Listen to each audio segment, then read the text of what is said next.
Good morning. সকাল সকাল কি দেখছো আমার হাতে কার্তিক?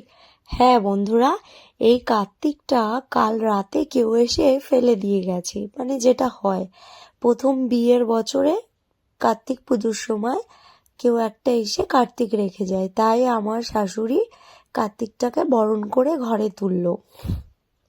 আমার হাতেই ছিল। দেখো কত মিষ্টি হয়েছে আমার ছেলেটা।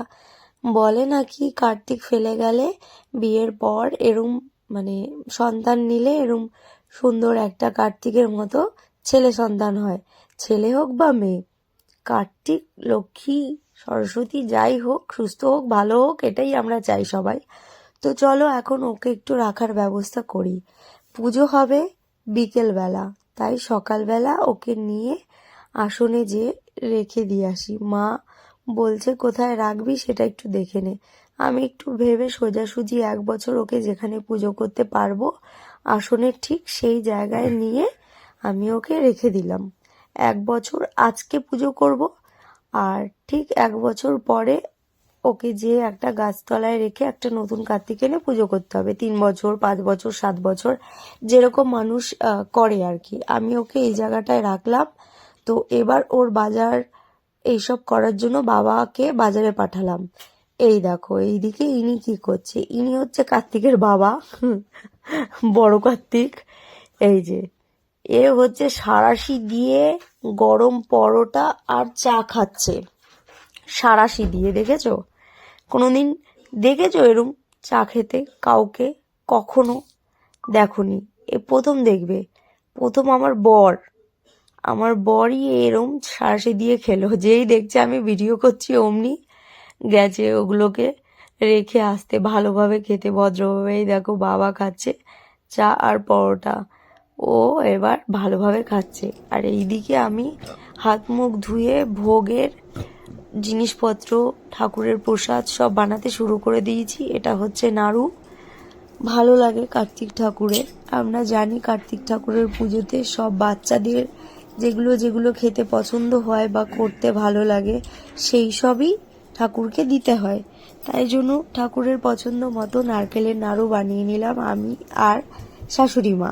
দেখো ওর তো আর কোনো কাজ নেই, ও ব্লগের ভিডিওর জন্য ভিডিও করে দিচ্ছে আমাদের, আর দাঁড়িয়ে দাঁড়িয়ে দেখছে, গল্প করছে, আর কোনো কাজ নেই।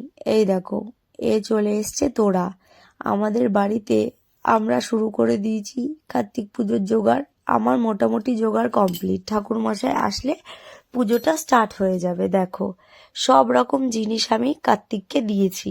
বর্ণপরিচয় বই, সিলেট পেন্সিল, লাটাই, ঘুড়ি, বর্ণপরিচয় বই তো হয়ে গেছে।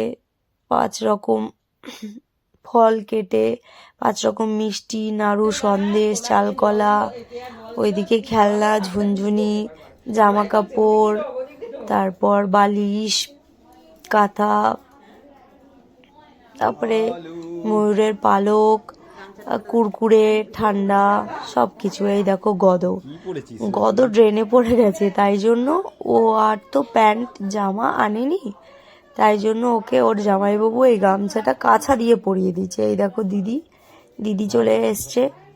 তারপরে আমার মা আমাকে শাড়ি পরাচ্ছে, মানে রেডি করাচ্ছে। আমার মা আমাকে শাড়ি পরালে আমার ভালো লাগে, বিকজ ছোটোবেলা থেকেই মা আমাকে শাড়ি পরিয়ে দেয়, আর সুন্দর শাড়ি পরাতেও পারে আর সাজাতেও পারে। আর মাদের কাছে সাজতে তো ভালোই লাগে, জানোই তো। তো আমি এখনো মার ওপর অনেক বেশি, তাই আমি রেডি হয়ে গেলাম। এই দেখো এদিকে ঠাকুরমশাই চলে এসেছে, আমাদের ফল কাটাও শেষ হয়ে গেছে। ঠাকুরমশাই ওনার সাথে ওনার ছেলের ছেলে নাতিকে নিয়ে এসেছে। এই দেখো দিদি এখানটায় জোগাড় যন্ত্রতে আমাদের হেল্প করছে। তো অলমোস্ট আমাদের কার্তিক পুজোর যে কাজ বাজ অলমোস্ট রেডি, ওইসব হয়ে গেছে। আমি এখন রেডি হয়ে গেছি। তোরা এসেছে আমার সাথে ছবি তোলার জন্য, তাই জন্য একটুখানি ছবি তুলতে চলে এসেছি। ও জামাইবাবুকে এনেছে ছবি তোলার জন্য।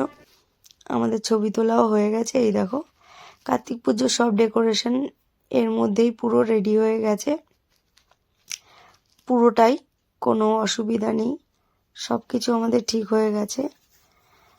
এবার আমরা পুজোতে বসবো। ঠাকুরমশাই কিছু কাজের কথা বললো, সেগুলো করে নিয়ে এবার পুজোতে বসছি।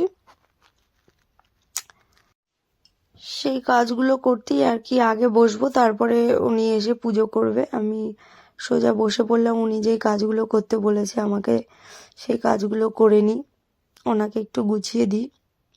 এই কাজগুলো নাকি আমাদেরকেই করতে হয়, মানে এগুলো উনি করবে না, এগুলো আমাদেরকেই করতে হবে। তাই জন্য আমি আস্তে আস্তে করে সেগুলো গুছিয়ে গুছিয়ে রাখছিলাম, যাতে উনি আসলে বাকি কাজটা সম্পূর্ণ করে নিতে পারে। আর এই ঠাকুরমশাইটা আমাদের খুব চেনা পরিচিতি, আমাদের বাড়ি যে কোনো পুজোর অনুষ্ঠানেই উনি আমাদের পুজো করে।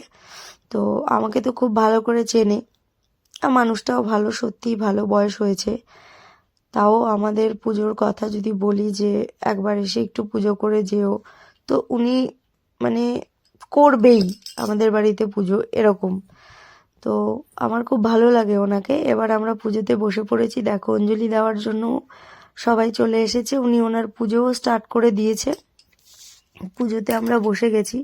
এবার পুজোতে বসে বসে তো আর ব্লগ করা যায় না, আমি আস্তে আস্তে সব কাজগুলো করছিলাম, যেমন দূর্বা ফুল সব কিছু বেছে বেছে রাখছিলাম ঠাকুরমশাইয়ের কাছে, আর ঠাকুরমশাই পুজো করছিল। আর দীপ ততক্ষণে মোবাইলটা নিয়ে ক্যামেরা করছিল, মানে আমাদের এই ব্লগটা বানানোর জন্য হেল্প করছিল।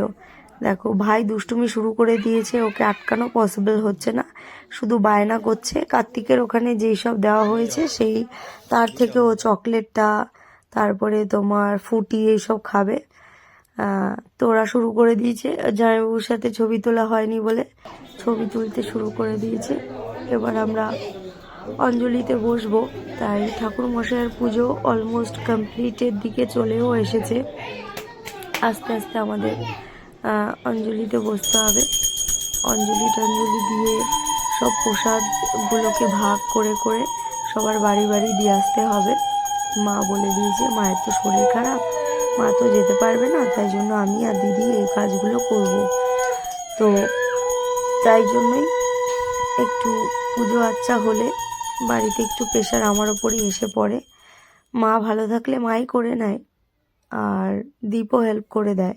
কিন্তু যেহেতু মায়ের এখন একটু শরীর খারাপ, তাই সব কিছু একটু চাপ চলে আসে আমার ওপর। এই দেখো বড় মাসি চলে এসছে, মানে আমাদের গেস্ট, সুন্দরী গেস্ট।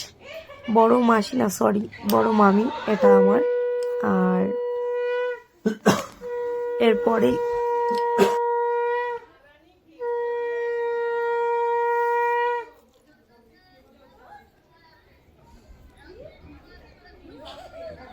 এবার দেখো গদকে আমি বারবার করে ডাকছি, ভাই একটু বাইরে আয়, তোকে একটু দেখি। ও লজ্জাতে আর আসছে না। তারপরে অনেক কষ্ট করে ওকে আনা হয়েছে, তারপরে জামাইবাবুর কোলে উঠে বসে রয়েছে, আর এখান থেকে নামবে না। ও নাকি অঞ্জলি দেবে কার্তিক পুজোয়।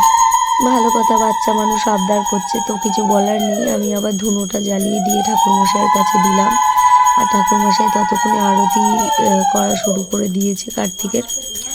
তো আরতি করছে উনি ওনার মতো করে। আর আমি ধুনোর গন্ধ আমার ভীষণ ভালো লাগে, ভীষণ মানে ভীষণই ভালো লাগে, এটা আমি না বলে পারছি না। তাই জন্য আমি বেশি বেশি করে হয় না একটা ধুনো দিচ্ছিলাম। আমি ডান হাত দিয়ে ধুনো দিচ্ছিলাম বলে মা আবার একটু বকা দিচ্ছিল, বললো কি ধুনো বাঁ হাতে দিতে হয়, তুই বাঁ হাতেই ধুনো দে। তাই জন্য আমি বাঁ হাতে করে ধুনো দিয়ে দিলাম। এবার যখন আরতিটা হয়ে যাবে তারপরে নাকি আমাদের অঞ্জলিটা দিতে হবে, এটা ঠাকুরমশাই বলছিল। ততক্ষণ আমি একটু, আমার ফোন এসেছিল বলে একটু ফোনটা দেখছিলাম। অফিস থেকেও ফোন করেছিল, আজ আমি অফিস যাইনি, হঠাৎ করে কার্তিক পড়েছে তো যাওয়ারই কথা ছিল, কিন্তু কার্তিক পড়াতে আমি আর দীপ কেউই আমরা অফিস যেতে পারিনি। তাই পঞ্চপ্রদীপটা আর ধুনোটা আরতিটা সবাইকে দিয়ে আমি রেখে দিলাম। এবার আমরা অঞ্জলি দেব। দেখো তোমাদেরকে আমার কার্তিকটা তো তোমরা খুব ভালো করে দেখতে পাওনি সামনে থেকে, পরে তোমাদের দেখাচ্ছি। এখন আমাদের বাড়িতে চলে এসেছে আমাদের টিঙ্কু মাসি, মানে আমাদের ছোট মাসি, আমার মায়ের সব থেকে ছোট বোন, ভীষণ ভালো, অনেক মজা করতে পারে। আর নাচতে ভীষণ পছন্দ করে, কিন্তু বেচারা এত পা ব্যথা মানে কি বলবো। তো মাসিও চলে এসেছে, বুঝতেই পারছো বাড়িতে এখন লোকজন গম গম করছে, পুজোর অঞ্জলিও স্টার্ট হয়ে গেছে। দীপ বারবার করে হয় না একটা ভিডিও করার জন্য অঞ্জলি দিচ্ছে, সেই ভিডিওটা করার জন্য বারবার আমার মতো করে ফোন রেখেছিল। তো আমার ফোনটা আমি রেখেছি দরকারে, কিন্তু ওর ভিডিও করা চাই, তাই জন্য ও ভিডিও করার জন্যই ফোনটা রেখেছে। এবার ভিডিওতে ওকে দেখা যাচ্ছিল, তো আমাকে দেখা যাচ্ছিল না, তাই ও নিজেকে ঢেকে আমাকে মানে ক্যামেরার দিকে অন করে দিল, ক্যামেরাটা ঘুরিয়ে দিল। তো থ্যাংক ইউ ক্যামেরা ঘুরিয়ে দেওয়ার জন্যে। তো আমার ভালোই লেগেছে ও যে আমার ভিডিওটা করেছে। আমি তো দেখতে পাইনি, তবে এখন দেখে আমার ভালোই লাগছে যে ও এরম করলো। সাধারণত পুজো পাল এইসব কিছু হলে, রাস্তাঘাটে কোনো কিছু হলে ও ভিডিও শ্যুট করতে চায় না, এরম মুখেই বলে কি ভিডিও শ্যুট করবে করবে, বাট ওর এইসবে অত বেশি ইন্টারেস্ট থাকে না, মানে লজ্জা পায় এটা বলতে পারো। যেদিন লজ্জাটা কেটে যাবে আই থিঙ্ক ভালো শ্যুট করতে পারবে। মন থেকে না আসলে কোনো জিনিস ভালো হয় না, তাই না? তো এই দেখো আমার কার্তিক, তোমরা তো ভালো করে দেখতে পারছো। এবার বোধহয় ভালোভাবে আসছে। দেখো এই কার্তিকটা কেমন হয়েছে আমাকে কিন্তু বলো। এইটা মানে পছন্দ করে এনেছে। কার্তিকের সাথে তো একটা চিরকুট দেয়, সেই চিরকুট আমরা পাইনি, তো দেয়নি, এটা জামাইবাবু আর দিদি হয়তো করেছে। তো কার্তিকটা ভীষণ সুন্দর এনেছে, মিষ্টি মুখ, খুব সুন্দর কার্তিকটা এনেছে, আমার ভীষণ পছন্দ হয়েছে। এই দেখো, দেখেছো কার্তিকটাকে সাজিয়েছে ও। এবার আমরা চলে এসেছি স্টেশনে, প্রসাদ টোসাদ দিয়ে মা, বোন, ভাই, মাসি সবাই বাড়ি চলে যাচ্ছে, তাই ওদেরকে ছাড়তে আসলাম। নেক্সট কোনো ব্লগে দেখা হবে।